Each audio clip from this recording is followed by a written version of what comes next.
Okay. Got it. Amazing. So Jen, thank you so much for inviting me to this interview. Honestly, I'm so excited to do this with you because I've known you for so long and you were there for the beginning of my coaching journey. So who am I? You asked me.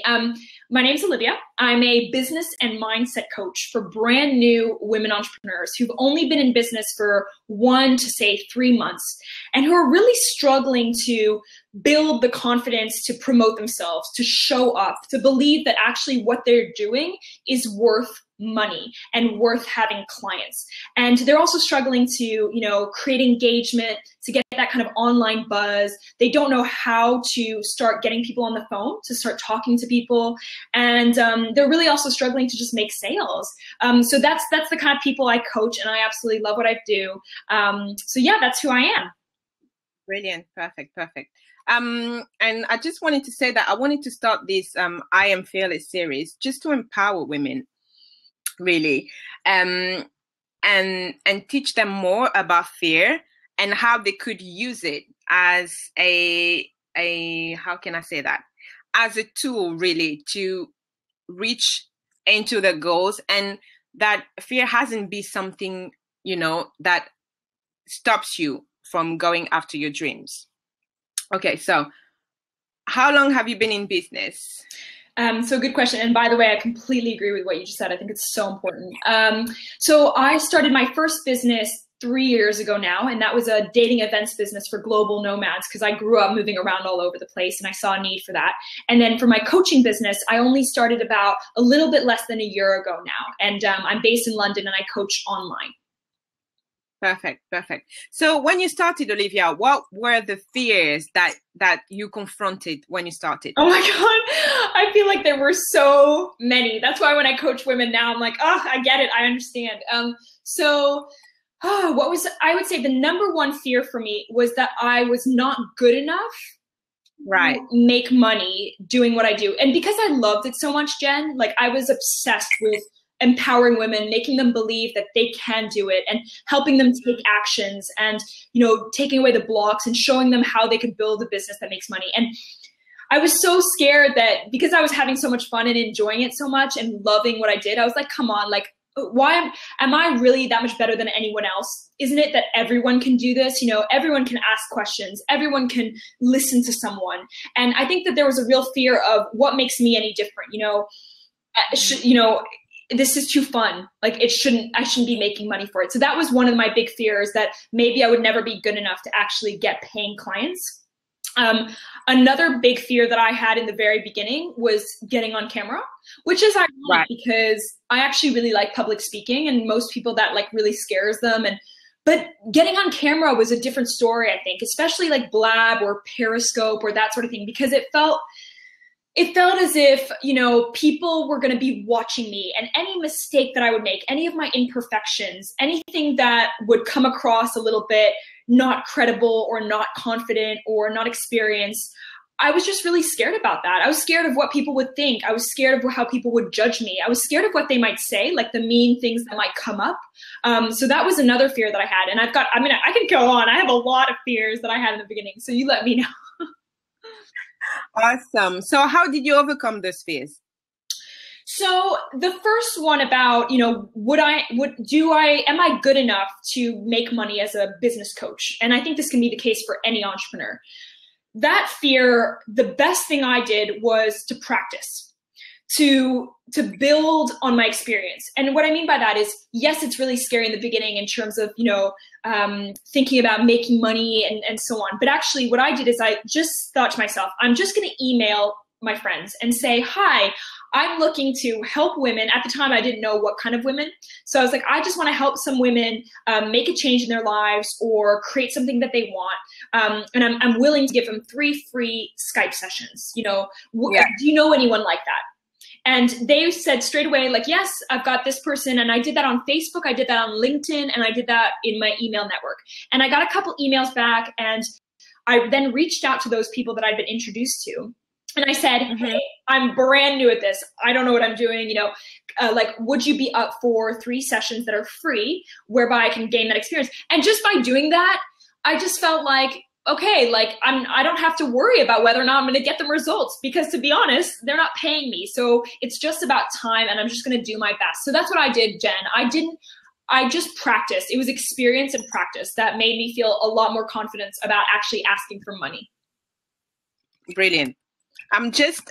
Guys, we will let you in. I will open the seats when we are towards the end of our interview, so we can all have a chat and share our thoughts about that. So just gonna say that to Pokey towards the end. Thank you. Okay. I'm just gonna read off my questions that I've prepared for you. Okay, so I find it on with, there are only two fears, the fear of loud noises and the fear of falling over. And that all the other fears that we have are just made up, actually. What do you think about that? Okay, so it cut out just in the beginning. Can you say that again, Jen? Because I heard just the end, so I want to make sure I understand the full question. Okay, I said I found it funny, and that's what I teach my clients, is that we actually only have two fears that we're born with: the fear of loud noises and the fear of falling over or falling down when we are young.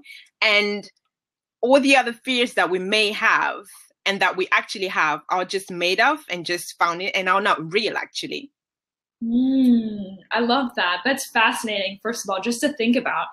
I think you're so right. It's funny because I guess the funny thing is, like, when I first started my business, there were a lot of fears, and now I feel like there's so few. And like, as in, they hardly exist, and it comes up only very rarely. And that's kind of weird because I hear about people talking about fear all the time. But I think that I've realized that actually the fear, like you said, is really, it doesn't feel real. And I like to give the example of, let's say, for example, you're afraid to go on Periscope for the first time. Let's just say that. Well, what you're doing is, if I ask you a further question about that, and I ask you, why are you afraid of going on Periscope for the first time? You'll say something like, oh, well, I'm afraid that nobody will show up.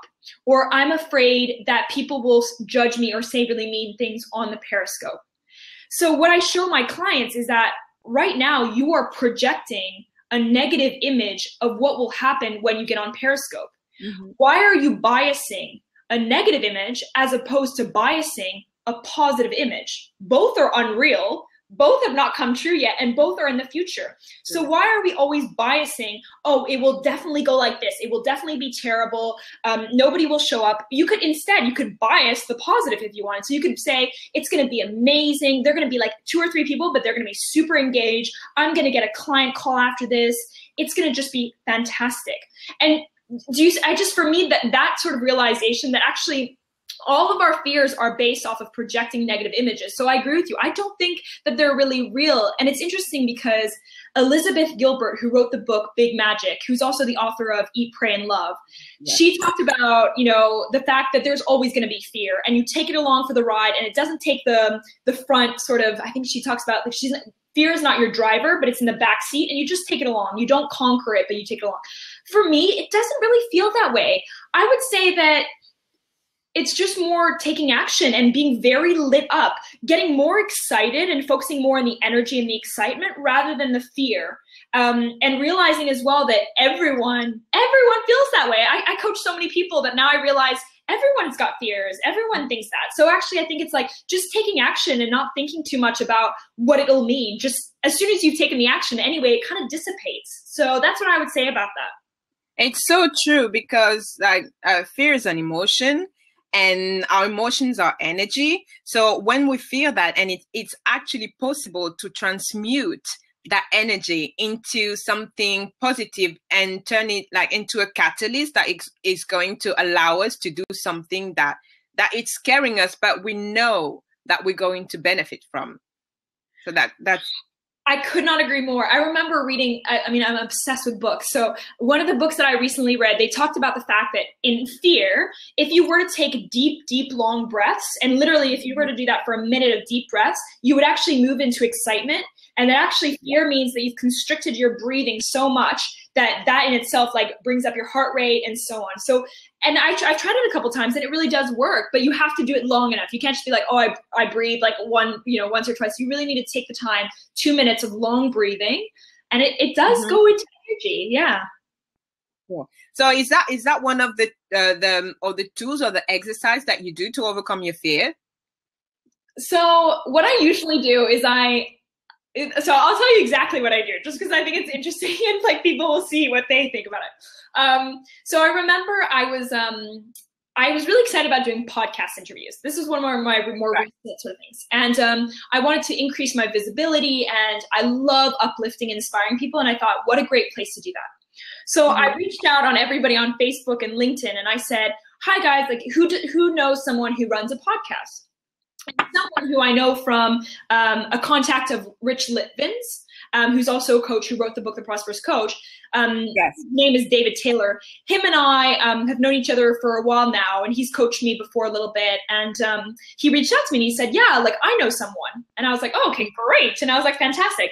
And he was like, do you want me to introduce you to? And I was like, sure. And I still didn't know who this guy was. I didn't even know what the podcast was. And I was like, sure. And I just sort of went with it, And then he introduces me to the guy. Turns out this guy does podcasts for coaches like Rich Litvin. Rich was on his podcast. And I was like, oh my God, I can't do this. Like, this is not me. I'm not that. This was like 3 months ago. And at the time I was like, this is not my level. Like, I'm not there yet. Rich Litvin is like my biggest idol. How can I be on the same podcast as that guy? And so I got really scared. But what I did is I got myself up, and I do this a lot, actually. I stand up and I move around. Like I might even jump up and down because I have so much energy coming out, and there's a lot of fear, a lot of nerves, a lot of excitement. But what I do is I just sort of either I go on a run, or I jump up and down for a bit, or I call someone that I'm very, like my brother or my dad or a really close friend. And I just share with them my fear. I'm like, oh my God, this is not me. And it's funny because then it's not about whether or not they tell me anything useful. It's more that then I'm like, I'm done. I'm like, okay, Olivia, you need to step up. You need to play big. And so I booked in this session, and we have our interview in January now coming up. And now I feel so ready. I feel like actually this is me. I'm showing up. So that's a really good example of what I do specifically. Awesome. I use music a lot, and I was a bit nervous, I must admit, before Blab, because it's my first one. So I just use music just to shift the energy around, and put myself in the right mood and in the right mindset, basically, to approach the situation in an effective way. So that's fantastic. And it's funny what you say, because I have the tendency to wake up at night sometimes. And when I wake up, when it happens, I go on Blab. And Grant Cardone, I don't know if you know Grant Cardone. No. Right. He's one of the top sales guru, I would say. And one of his famous book is 10X. Yes, 10X, I got it. Yes. Yeah. That's him. So he has a Blab that he does, and basically it's just open seats. And he's just inviting whoever to call in. Who are you? What do you do? I want to tell people who you are. I want to expose you, basically. And I was there with my finger, on the call in, call in, don't call in, call in, don't call in. So people were coming in and talking about their businesses and their website and all. It's just an opportunity to plug yourself. And how amazing is that? So I was just sitting there listening, not having the courage to go on. And then this guy calls in, and he was a tetraplegic with an impediment speech. And then I was like, wow. Like at that moment, I felt, oh my God, like you are lucky that you're perfectly healthy and you can speak, you have no problem. But this guy who has an impediment speech, he's a motivational speaker. He calls in, and you're just sitting there like not having like the balls to do it. And it made me, I was not angry at myself, but I was like, right, like that's it, that's it. I'm going to do it, and I'm going to 10X everything I'm doing. I felt not shame, but at that moment, I really realized that I was not stepping up Yeah. and being at the top of my game. Yeah. I mean, I got goosebumps like at the end when you said I need to step up, because I really agree with you at such a big level, because the truth of the matter is I genuinely believe that every single woman on this planet, and men, but I coach women, so I know that better, everyone has the same level of potential. And when I mean that is like, you have the same level of potential as Oprah. The only difference is that your strengths are different, your skills are different, your experience is different, your circumstances are different. But whether or not you choose to maximize your potential and really get out there and step up to the best version of yourself is up to you. And I think we're the only people who are really holding us back is ourselves every time. Yeah, that's true. That's true. And that committee that we have between our ears, basically. So it's really, what do you think? To me, it's 80% mindset, what Anthony Robbins said, psychology, and 20% the skills. That really what can make or break your journey as an entrepreneur and a business owner. What do you think? I could not agree more. And I'll give you examples of that, because this is what I often see, and I love working in this realm, but I see people's zone of genius, and I can see it quite quickly. Like, I think that everyone has sort of like gifts, and like, that's something I can see quite quickly when I get on a call with someone. I see their zone of genius, and I'm like, this is it. Like, this is your thing. Like, this is what you do better than most people. This is where you're going to shine.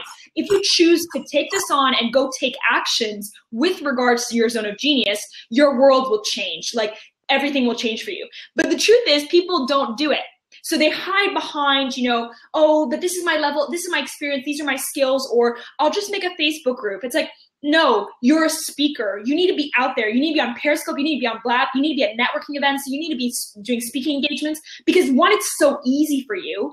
2, you're actually going to get visibility. 3, this is your zone of genius. So it's like, it kind of feels like the duh thing. And yet we hold ourselves back, because we know if I were to really act up on this, if I were to like really push myself there, I'd be seen. And that's when, there's a lot of risk of failure. There's the risk that people might think things of you. And if you play big and you fall, it's higher to fall from, isn't it? There's more sort of to lose. And so I think you're absolutely right that it is 80% like mindset. And I think I recently read something about 85% is, like your subconscious. So like everything focused on your mindset and your blocks. Yeah.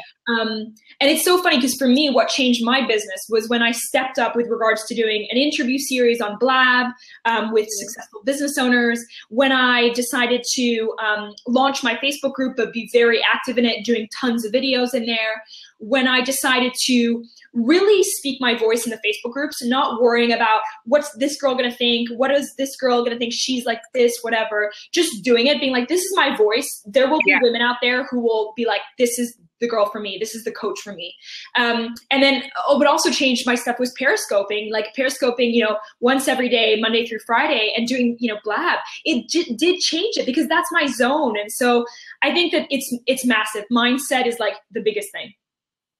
So what advice would you give to someone who's really passionate and about what they're doing, but they just can't cross that bridge of just exposing themselves and being more vulnerable? Because what I believe as well, it's not exposing yourself actually, but it's like how do you call it? What do you call that light for? I forgot. The light for? Tell me in French. In the sea. Tu sais cette tour là qui aide les pêcheurs. A lighthouse. Is that what it is? Lighthouse. Lighthouse. And it's like you being a lighthouse to the people who actually need you and need your services, and it's not working if it's not shining actually. So you're not doing it for yourself, for your own selfish self, but you're doing it for them because they need to see you, Oh my God, Jen, I got goosebumps again. I could not agree more. So first of all, what I will say is I had a conversation yesterday with a young woman who, she came to me, and first of all, so this is funny, is like, I remember she reached out to me and she said like, hi, like I'd want a 45-minute conversation with you. And I was like, great, let's get on the phone. Here's my calendar. And she doesn't book the session. And I'm like, a couple days go by and I'm like, for some reason, you know, when you get that intuition and you know, I'm like, what's going on there? So I reach out to her and I'm like, look, I know you're scared. I know you're afraid. I know you've got fears about your business, but I promise this will feel so supportive. It will be amazing. It's really worth your time. Boom. She booked in straight away. So first of all, that's the level of confidence as well to like build in your experience. And the second thing is she gets on the phone with me. And, you know, so much fear, like fears of, you know, am I good enough to do this? Fears of, I don't know how to, I don't know how others will think of me, like my extended family, my friends, my network, etc. Then she had the fear of, what am I going to say on the call? So when I get on the call with somebody, what am I going to say? And then her other real big fear was, what if I don't get the person results? What if I get on the call with someone and I can't get them results? That's really scary. And literally, after the hour that I spent coaching with her, she was like, I'm ready. She was like, I'm going to message 3 people right now that I know would get on a call with me. Boom. She did it. She's got 2 sales calls booked next week, and she's never done that before. So I think what that shows is that everyone has fears, and you know, everyone feels like vulnerable at times, but I would genuinely, and I believe this at a core level, speak to someone who is specifically good at that kind of thing. Like, Jen, you focus big time on fears. Like, I love working on that stuff because I really believe in people, and I know you do too. And I would really say for those sorts of things, go speak to a coach. And I don't see that for everything because I don't think a coach is necessary everywhere. But when you're feeling that vulnerable, when you're feeling that scared, when you're feeling so stuck and yet you have a big desire for a big dream and you're so scared, don't waste your time. You know, you could have a 1-hour call with someone and all of a sudden you're taking actions, your world shifts, you have opportunities everywhere, you're living out your dream. I just think it's not worth wasting your time basically for that.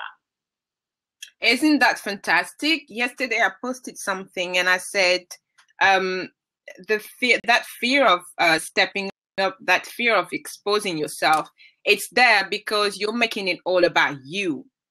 What are people going to think about me? What is my, you know, what my family is going to think about me. And actually it should be right. What do the people that I need to serve need from me, require from me? And they actually need me to step up, and they need me to be out there so they can see me and say, this is who I need and this is who I need to work with. You know, just shifting that perception can make a huge difference. And it's so fantastic just in one call, 45 minutes, where how you can change someone's mind to disempowering from empowering. It's amazing. It's fantastic. It is. And I think, Jen, it's when you believe in the person standing or sitting in front of you on Skype so much, you believe in them so much that you're like, I'm not moving until things change.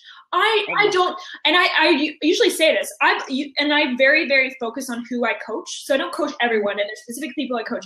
But when I see the person, I see their potential, I'm like, this is where I see you.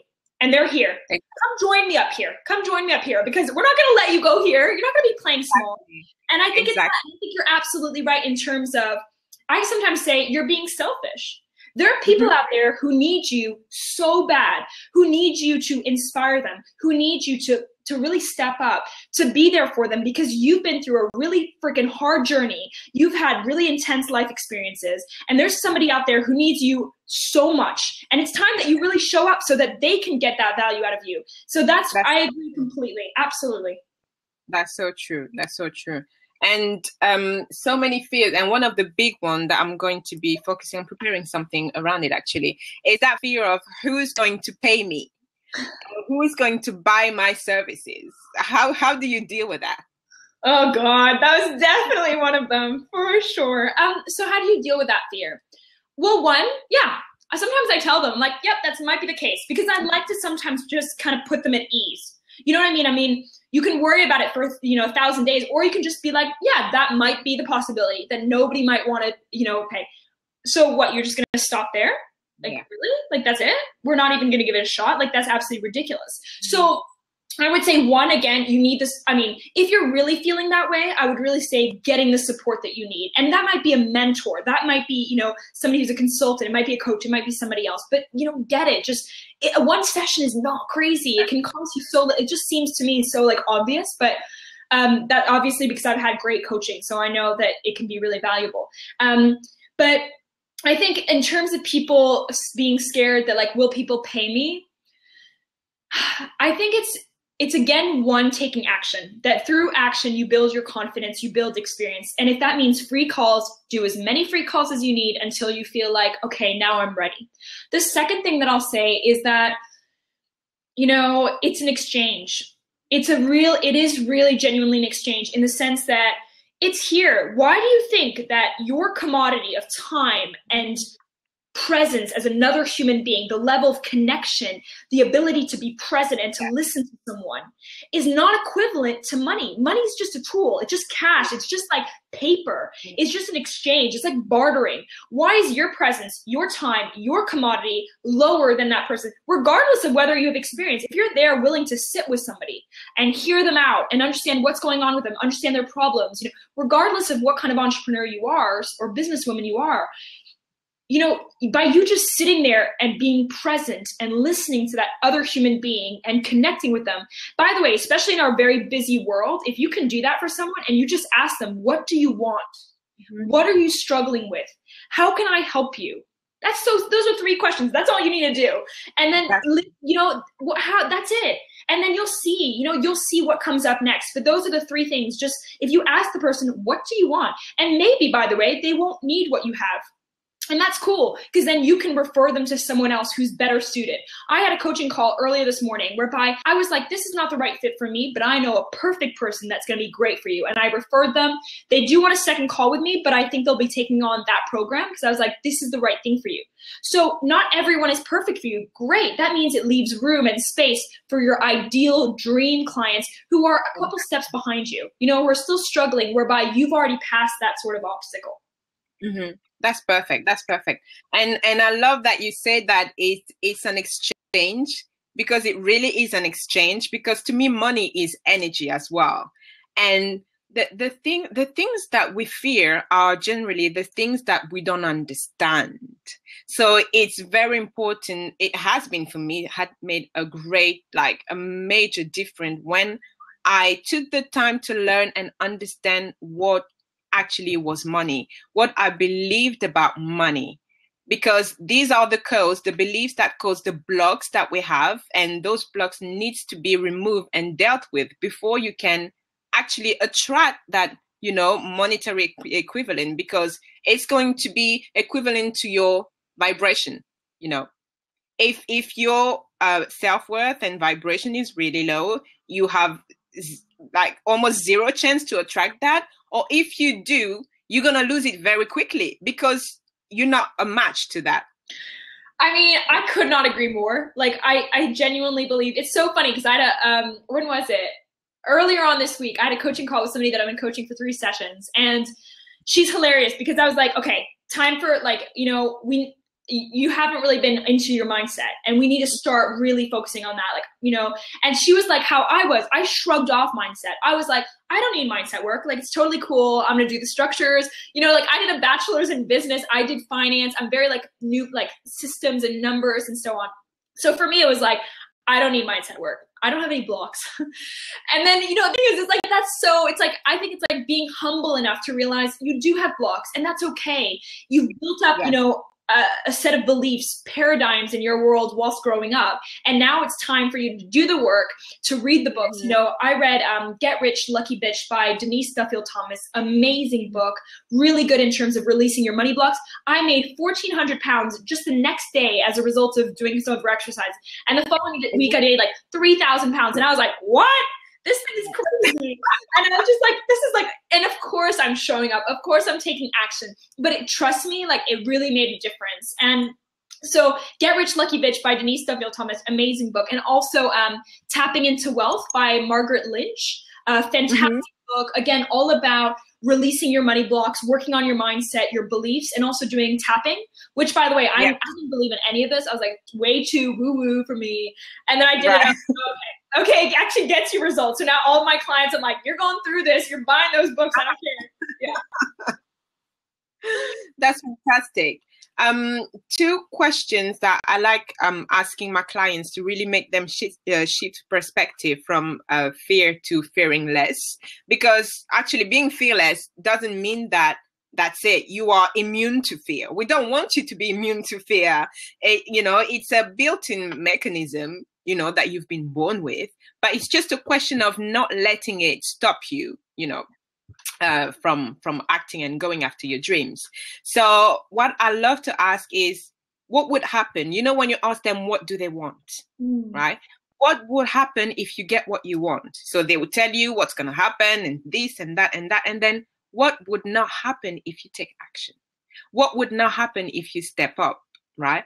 And then they start thinking, and then, oh, if I don't do this, if I don't go after my dream, then this not going to happen, this not going to happen, this not going to happen. So we shift emotionally so they can see that taking action is actually better than just staying where I am now. Because I love saying, and that I say that to myself, my biggest fear is to stay where I am now, and now stepping up to the greater, higher version I could be tomorrow, 30 days from here, or 60 days, a year from there. My biggest fear is just not to change. That's my biggest fear, really. I mean, I have to say, I think it's the same for me, Jen.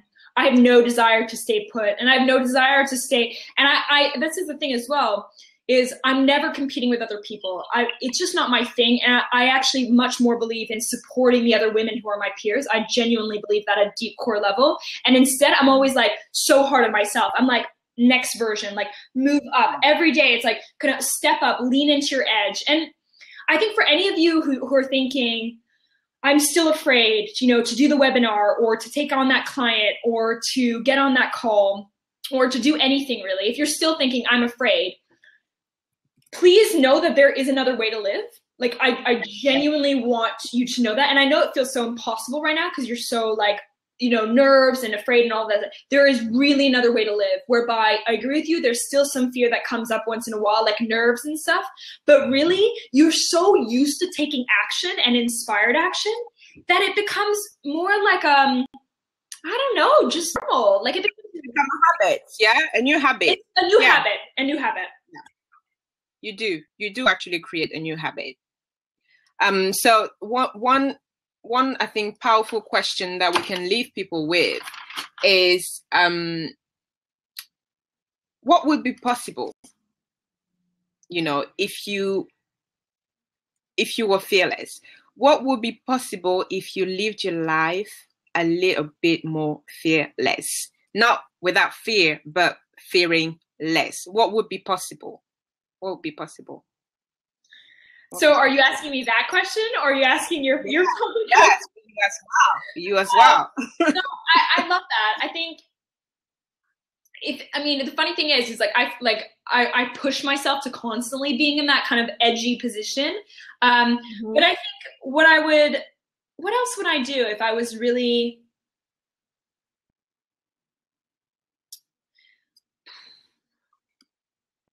it is a really good question, because it really does get you thinking. Because it's like, for me, it's like I love the things that I'm currently doing, in the sense of like those things were very scary for me before, and now they feel so normal. And I'm wondering, like, what's my new normal? They talk about that, like, what's your new normal? What's the thing that kind of is like your new version of yourself? And I mean, I already do speaking events, but for me, it's like I love doing those. I want to be doing those all the time.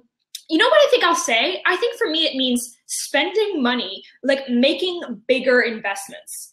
And right. I think I see that because that means that I believe in myself so freaking much that I can make a major investment in a big coaching program, or, for example, like a retreat. I'm thinking about going to Bali and doing a writing retreat because I'm writing a book.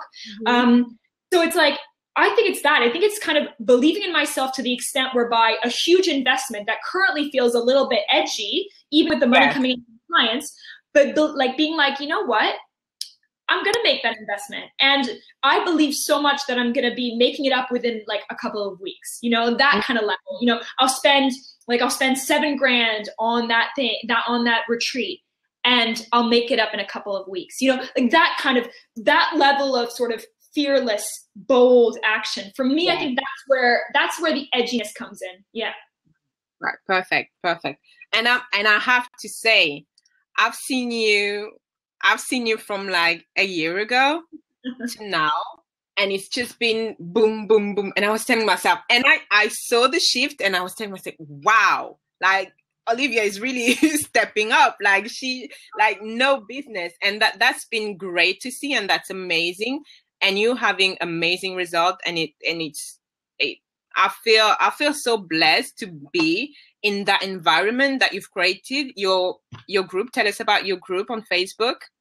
I mean, Jen, first of all, I'll say it right back to you. I mean, people like you, having you around, there's something really solid about you and some of my other peers who I really see as peers, and whereby I'm like, it's so nice to have you around as a kind of almost like a pillar, if that makes sense.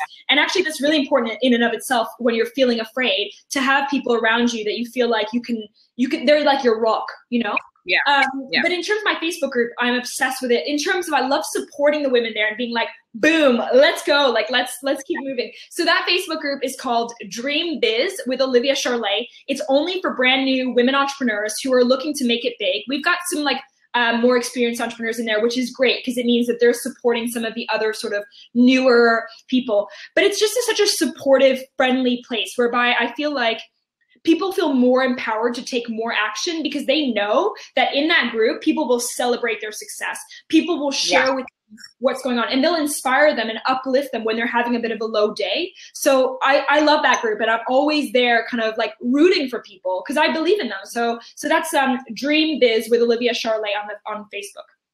It's a great place to be. And guys, follow Olivia here on Blab if you are not already, because you're doing an amazing series as well, interview series. Oh, I love it. Yeah. So I'm doing an interview series on women who have done like, you know, 6-figure businesses, really successful business owners. But not only that, I'm a big believer in authentic sales. I'm a very big believer in service, because everything that I do comes from a place of service and heart. So I'm interviewing women who are making 6-figure businesses, making a lot of money, or who are about to reach that sort of figure, and yet who have done it from a place of like really heart-centered. And for me, that's essential. So I'm doing an interview. It's on Blab once every week. It changes in terms of the day, but you'll always see it scheduled on my Blab profile. So anyone, you can call in. There's an open seat there. So we can have a last chat before ending the interview. This is when people are like, no, the fear is coming. Yeah. The fear is coming. I was in that seat, guys. Just feel the fear and do it anyway. Just jump in.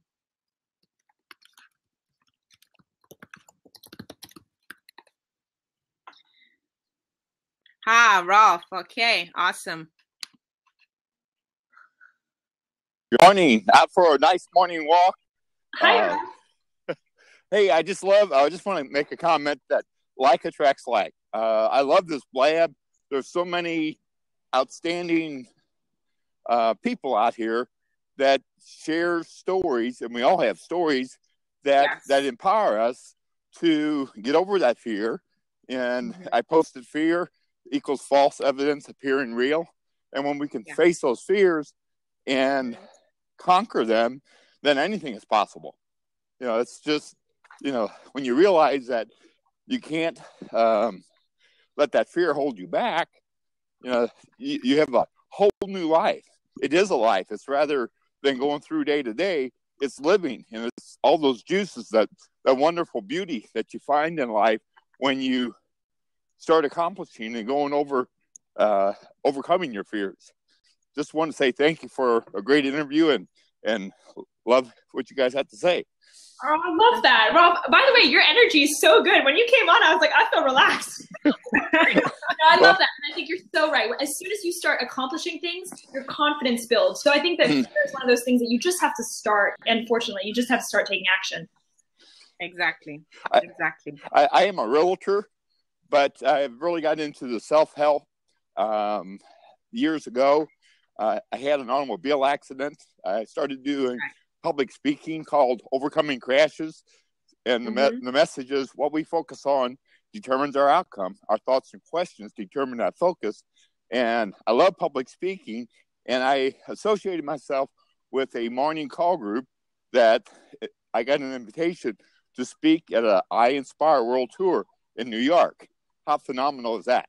Wow. It's just, to stand up on stage and be able to share in the feedback. I knew I touched lives. So that's inspired me I'm in a process of writing a book called Plant Seeds Carefully. And it's based off of Napoleon Hill's Our minds are like fertile soil. Our thoughts are words is what we're going to produce. So pretty phenomenal. Thinking of starting a blab myself called Plant Seeds Carefully. And I'm following you. I'm following you on that. So I'll be following you on my side, Ralph. If that doesn't mean you don't go out there, you better do a blab now. We're both following you. This is exciting. Life is outstanding. Thanks for your guys' energy. Thanks for bringing it out there to inspire others to grow and do more and live the life they love. Oh, thank you so much for jumping in, Ralph. Have a great day. Thank you. Have a great day. You too. You too. Bye. All right. Anybody else want to jump in? 5 more minutes before we move on. Angela, do you want to come in? Or who's 4 C's, 1 family? I think Angela's asked a couple of things as well. Angela's not feeling well, so we're sending you healing waves. Get well soon, Angela. Does anyone that's another thing is anyone feeling afraid to actually take action on something and you want, you have some questions on that or, what do you need help with? Yeah. Thank you. We're glad to have you, 4 Seeds, 1 family. Glad to be here. Any questions, guys? Anything, and that's the thing is that when you actually think big, and I like Jen's question about, if you felt fearless, what would you do? And even just if you ask yourself that question right now, whilst you're kind of in the chat room and you think to yourself in your head, what would I do if I was fearless? Would I go and would I start that program? Would I take that course? Would I call that potential client? Would I message that person? Would I, start, a blab? Would I start a Periscope? So even if you have questions like that, come on and we'll talk about that. Meredith, do you want to join in? Oh, she says she'll catch the replay. Catch the replay. Anybody, guys, that's like a live coaching session for you guys. I think that's the pressure. That's the pressure. It's like. All right, Meredith. Okay, so. Peaches, that's your first day. Welcome on Blab. It's my first day too. Boom. Yes, go. Do ask a question, Meredith. Yeah, sure. You can do it in the chat box as well. So if anyone has questions, you guys are more than welcome to ask them in the little message box. Aw, that's great, Angela. We're so glad to hear that. Good morning, my first time. Hey, Eliane. Okay, let me. Ooh. Eliane is in. Good morning. Oh, first birthday on Blab. You are so welcome. Doing great on your first Blab. I think Eliane is. What is your one memorable fear you squashed and liberated from? Please share your experience. Would like to be inspired. What is your one memorable fear you squashed and liberated from? Jen, do you want to answer that question maybe? Meredith asked the question, what is your one memorable fear that you squashed and you liberated yourself from? Please share your experience. Would love to be inspired.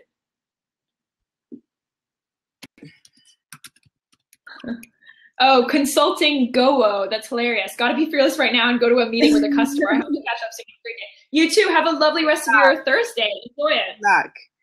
Right. My biggest fear, well, it's actually when I started as an entrepreneur, I never publicly spoke before. I never ran a workshop, never created a PowerPoint presentation. I was thrown in the deep. So that was my very first contract with my friend, because I am also a stylist and image consultant. And our first contract was to teach young people about interview skills and presentation and branding and body language. And it was my first. I was sweating on that day. My computer broke like 10 minutes before starting to teach. My computer broke, and I had to leave my business partner, take a taxi, go home, take my sister's computer, which when I came back in was not working. Wow. Working. So you can imagine, I came back in the room, I was sweating. My business partner had to, she just had to do the thing on her own while I was gone. And then I said, we just have to improvise. Like, computer's not working, we can't use the PowerPoint, but we cannot not do this presentation. They're all here in the room. So we just faced it, we did it. And at the end, they asked us, so how long have you been doing this? And I said, this is my first time. And they were like, what? Like, we felt like you've been doing this for 10 years. Wow. Right?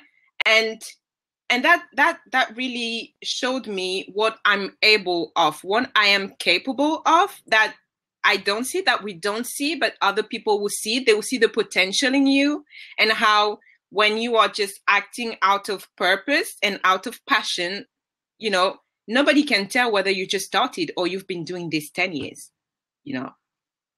So just, yeah, that was one of my biggest challenges that I overcame.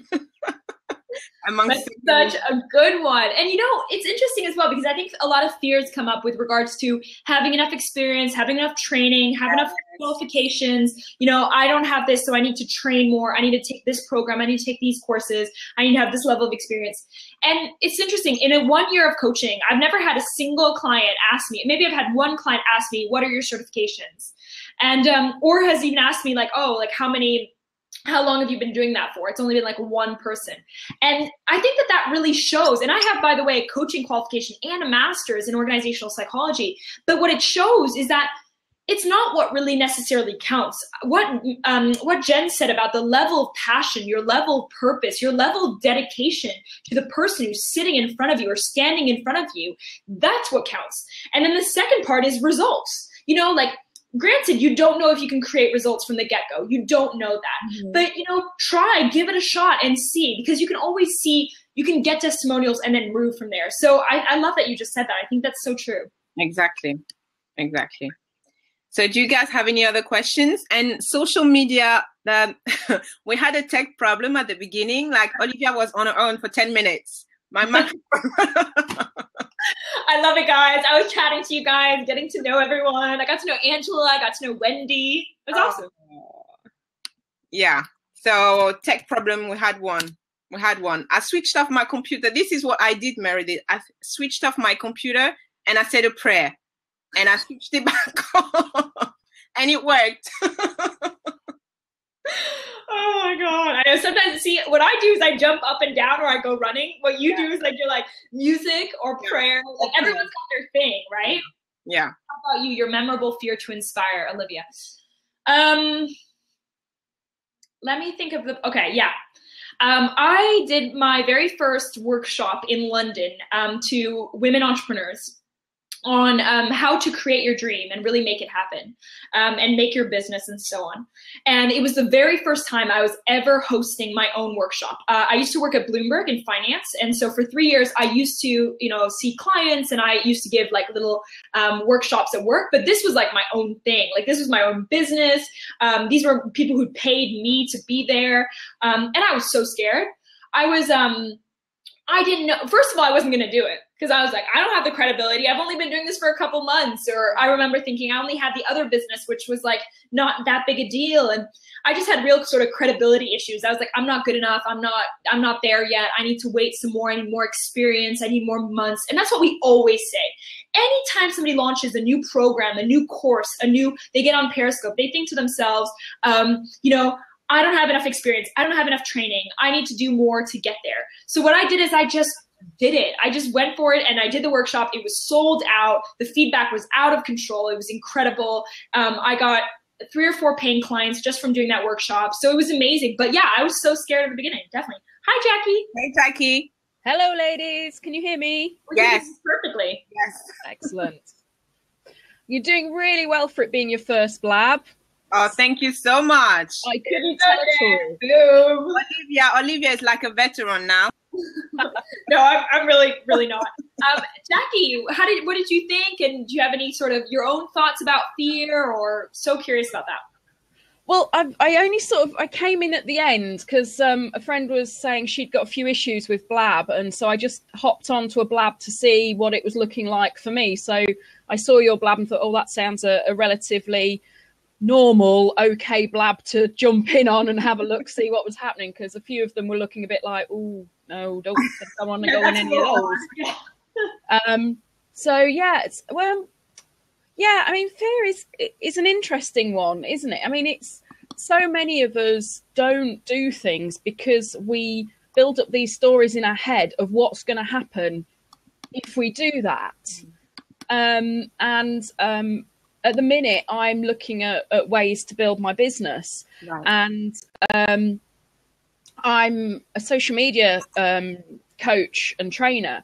Mm-hmm. And I'm looking at ways to approach people. And often I'll be on Twitter or something like that. And I think, oh, God, they so need my help. Mm-hmm. But I don't tend to message them directly or things like that, because I think sometimes people see it as being too early on in the business relationship sort of. But then I think, well, I'm actually doing both me and them a disservice, because I should give them the option to decide whether they either A, want to get to know me more before doing business with me, or maybe I'm actually the person that they need to learn how to do this better, to take their business to more people and help more people and things like that. But it's, these stories that we tell ourselves in our head that, and the whole not good enough. I mean, you mentioned Denise Duffield Thomas' book earlier on. I'm actually in Denise's boot camp, and the number of blocks and stories that people are coming up with that are keeping themselves small. And I think in particular for women, it's a really big issue that, who am I to push myself out there? And it's a real sort of, I don't know, confidence, or, you should be the good little girl that, sits and behaves and is quiet and, is just nice, rather than getting out there and telling the world what you're good at and how you can help people. Exactly. And I love answering questions by questions sometimes. So when you have that question that comes up, like, who am I to give them advice? Who I am to be all up in, social media face, like, who I am, this is me, this is what I'm doing. Well, who are you not? Who are you not to do it? Oh, yeah. Yeah. But those are the things you don't ask yourself. Exactly. No, I think that's the thing, is that, as soon as you brought that up, Jackie, it was so interesting, the thoughts that come up in my head. The first thought was like, no, not like that. And isn't that interesting? Whereas really, if we were on a coaching call, I'd be like, let's talk about this. How could you do it so that it feels good for you and it feels good for that person? And what might come up is, like, you might think, well, actually, you know what would feel really good is that I tweet them. I say, like, hey, like, I've seen your tweets, like, really fascinated by your story, really interested in your business, or messaging them, be like, hey, like, how long have you been doing this for? It's really, I really resonate with what you're doing. And just building a relationship first in that kind of way, and then being like, by the way, this is, or they might even check, what does she do? What's her deal? What's up with her? And so I think it's so interesting that you brought that up, and the thoughts that can come up for someone like me, and which really shows that our thoughts control everything. That's whether, our thoughts are what lead us to taking action. So you, by having that thought, means that instead of taking the action, reaching out each and every time, that now you can have 10 paying clients that are perfect for you, that you love working with, all of a sudden you're still at zero because you're afraid of what other people will think, like I was, and I still am sometimes, about like, oh, am I being too pushy? Is this too salesy? Is this too something? And I genuinely agree with you. I think, just sort of taking the action and getting feedback. How did that work? How did that feel? Did the person react this way? And doing it at least 3 or 4 times with different people, because that's another thing. Different people have different blocks. Some people will be like, thank you so much. I am struggling. I've been looking for someone for so long. Thank God you reached out to me. Where can we start? How can we start? And then somebody else might be like, well, that's inappropriate. That's disrespectful. So I think that that's another thing. Everyone has their own stories and their own blocks. So it's really looking at who that person is. So I love that, Jackie. That was super interesting. And again, it's that thing of most of us don't want to appear salesy and don't want to be seen to be going for the hard sell. Yeah. But then the problem is that we're doing all this relationship building, but then we don't have the sales conversation because we don't want to appear salesy. And, if you don't actually say, well, do you want to work with me? Or I could work with you on this if you wanted to, but we need to make it in a coaching call or whatever. And I think that's another problem. And have you seen Denise Duffield-Thomas's video about how women sell versus men? Yes, I've seen that. Amazing. And it's just so funny. And it is so apt. And everybody's just going, God, yes, I've had that same thought. And it is just... Honestly, perfect. Yes, Jackie, everything you said, I was like, yes, boom, boom, boom, totally resonates with me. And I think that that's something I had to learn about boundaries, whereby I'll have like, a bit of messaging with somebody, or I'll have a coaching call of 30 minutes with somebody. But then if they ask for more, that's when I really have my boundaries very, very strict, whereby I'm saying, you know what, I'm a professional business coach. If you'd like to, take on more sessions with me, great. These are my prices. This is what's going on. But like you said, I think that there's a real sort of issue with people having these great relationships with people, helping them out, but never making a sale, never making money. And I think that that whole part about boundaries and knowing, when do I ask? When is it right for me to ask? When does it make sense? And then to go and just ask it and be like, this is it. And being very obvious about it. That way people don't feel as if you've been trying to hide something from them, which is awkward too, by the way. If somebody then just randomly pops that up, like instead of just being really upfront about it, being like, yeah, this is what I do. Like, these are the results I've had with previous clients. This is the kind of work that I love to do. Are you interested in that? I agree. I really like that. It's just being more upfront about it. It's being more in a weird, well, I don't know, a lot of women will not like this, but I wonder if that's what Denise Duffield-Thomas said about being more manly in sales, just going for it. Yes. Yes. Because it cannot happen. And the thing is as well, that we are always in sales, whether we know it or not. And we've started like from early age. My kids, they know how to sell. They always get what they want. And it starts from early age. And it's just realizing, oh my God, I've been doing this all this time. But it's just now that we need to get like monetary compensation for it. Yeah. That this self-worth issue is coming up. Like, am I really, do I deserve it? Yeah. Do I deserve to receive money? And I think it can also be, especially if you're in a sort of coaching, helping role, is that, again, women are brought up to be natural helpers and caretakers and look after people. But there's not the monetary, they're not taught to expect money in return for it when they're growing up. It's like, just the different way we treat boys and girls, if that makes sense. Yeah, it was almost that, for me, I was brought up to be, the good girl and you looked after people, and it wasn't about asking or getting money for that, shall we say. So I think that can be where women have a problem with having the sales conversation. Again, some of the conversations in Denise's boot camp are about being okay with talking about money. And the number of women, and I suppose also in Britain, actually having conversations about how much different people earn and things like this is you don't really do it that much. You know, it's not the sort of thing you talk about, really. You know, we talk about the weather and safe topics like that. But how much you earn, no, we don't talk about that sort of thing, you know. And if you aren't in a situation where you are seeing good modelling of how to ask for money and how to do, then it's not something that necessarily comes naturally to you.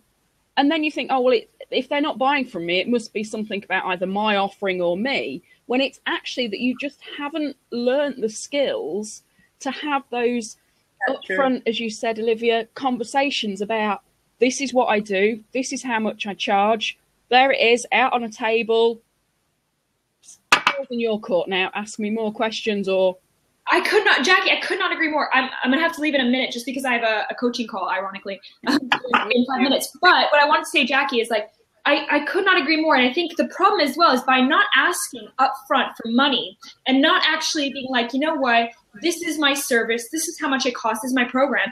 I felt resentful. You know, you kind of get like angry because you're giving all this value, you're providing all this support, you're answering people's questions, you're messaging them, emailing, spending time with them on the phone. And then all of a sudden you're like, well, why am I doing all this for nothing? And so there's that kind of resentment that gets built up. And I don't think that that's healthy in any way either. Do you know what I mean? So I think having that sales conversation is also doing some really good things for you and your self-worth. Because then you're like, yeah, I deserve this. I'm putting the time. This is my commodity, and I'm taking back money as the other commodity. And it's an exchange. We talked about that in the beginning, which is so important. Fantastic. So thank you. Thank you so much, ladies. Thank you so much, Olivia. Tell us again where we can find you. Yeah, thank you so much, Jen, for having me on the interview. It was so much fun. I mean, I knew it would be with you, to be honest. And Jackie, it was lovely meeting you as well. Yeah, lovely. What's it called? Yes, you can find me on, so the best place is my Facebook group, which is Dream Biz with Olivia Charlet. And that's only brand new women entrepreneurs who are in there really inspiring, supporting each other, and being there is a great place to just sort of talk about what you're struggling with, but also what you're celebrating, like your success, your wins. And then if you're interested in my coaching programs or anything like that, that's on my website, which is oliviacharlet.com. You can find the spelling on the top of my Twitter. I know it's French, so the spelling is always an interesting one. So oliviacharlet.com. And I'm always happy to get on a call with you, like discovery call or some sort, to see if we're a good fit. And I would love to speak to anyone. Also, if you just have questions about things. Yeah. That's it. Fantastic. I'm in the group as well. So if you join, you will see me there. And fantastic. So I'll be doing this once a week. Next time we're talking about love, fearless love. Ooh. Relationship between entrepreneurs, like women entrepreneur and their partner, and how to get the support from your partner if he is not in business. Ooh. So thank you so much, lady, for tuning in. Nice to meet you, Jackie. I'm following you. Love to meet you too. See you next time. Bye, guys. Bye. Bye, everyone. Bye.